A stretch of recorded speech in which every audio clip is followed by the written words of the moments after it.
Hey, what's going on, guys? Mr. John Lee here with another awesome video. Welcome back to my community if you're a subscriber. If not, hit that like and subscribe button right now. So, this is a video of Jim Jordan pretty much thrashing the whole idea of Dr. Fauci only having, one narrative and one version of COVID and, where it came from, the origins of COVID and the opposition of the lab leak. Let's take a listen. I mean, this is just unbelievable. And I think this is the head of the CDC that is in here talking with him as well. Tell us. Focus on the future. Might have started in a lab, might have happened in nature. But here's the question I keep coming up with. If it may have been a lab, may have been nature, we're supposed to look forward, then why did Dr. Fauci work so hard for just one of those theories? Why was it so important to push one over the other? Dr. Barrett said, we should entertain all hypotheses. Dr. Fauci had his hypothesis, how this started. We should entertain all of them. But that's not what happened.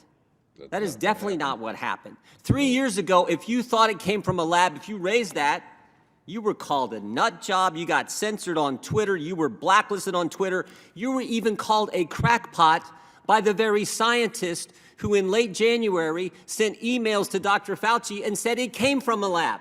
They called you crackpot. Is that right, Dr. Redfield?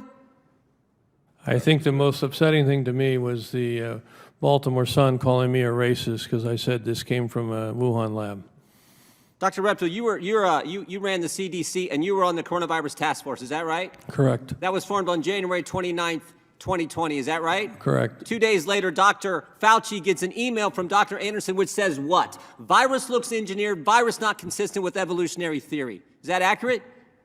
That's my understanding. Next day, I know, did he share that email with you, by the way, Dr. Redfield? No. As a member of the task force, as the head of CDC, did he share that email with you? No. Okay, next day, February 1st, Dr. Gary sends Dr. Fauci another email. That email says, I don't know how this happens in nature, but it would be easy to do in a lab. Did he share that email with you, Dr. Redfield? No. You didn't see either one of those emails, even though you're head of CDC, even though you're on the coronavirus task force that had been formed just 3 days earlier. No. 3 days later, Dr. Anderson and Dr. Gary, who told us it came from a lab in emails to Dr. Fauci that Dr. Fauci wouldn't let Dr. Redfield see, 3 days later, they changed their position 180 degrees. The question is why? Mr. Wade, why would they change their position that fast when the only intervening event is a conference call with Dr. Fauci, the guy who wouldn't let Dr. Redfield see the very emails that they had sent him, Dr. Redfield, head of CDC on the coronavirus task force? Why would they change their position, Dr. Wade, or Mr. Wade? Well, this question does lie at the heart of the issue. What is pertinent, it seems to me, is there's no new scientific evidence that we can see that came available between these dates, the January 31st and Feb 4. Right, there's no new, I think you're, go ahead. So you have to ask if there were other kinds of influence available.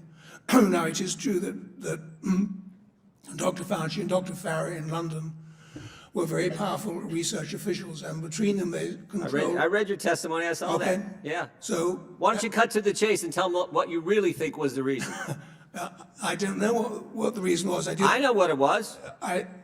Go ahead. I'll let you say it because I read your testimony. I think you said it in your testimony too. Maybe you're reluctant to say it here, but go ahead. Well, if you're looking at the timeline, on May 21st, just a few weeks after the Nature Medicine article had come out, two of the signatories of the original email to Dr. Fauci, that's Dr. Anderson and Dr. Gary, were awarded a $9 million grant for the... So there's 9 million reasons why they changed their mind. I knew you'd get to it. I read that last night.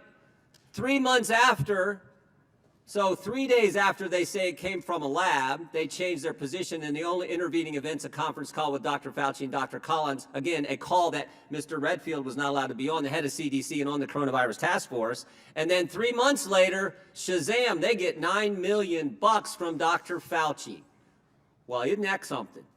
Isn't that something? That's why we want to talk to these guys. That's why Chairman Winstrom wants to bring in Dr. Anderson and Dr. Gary and ask them a series of questions so we can get to the bottom of this, so we can move forward and deal with this. Now, here's the key question.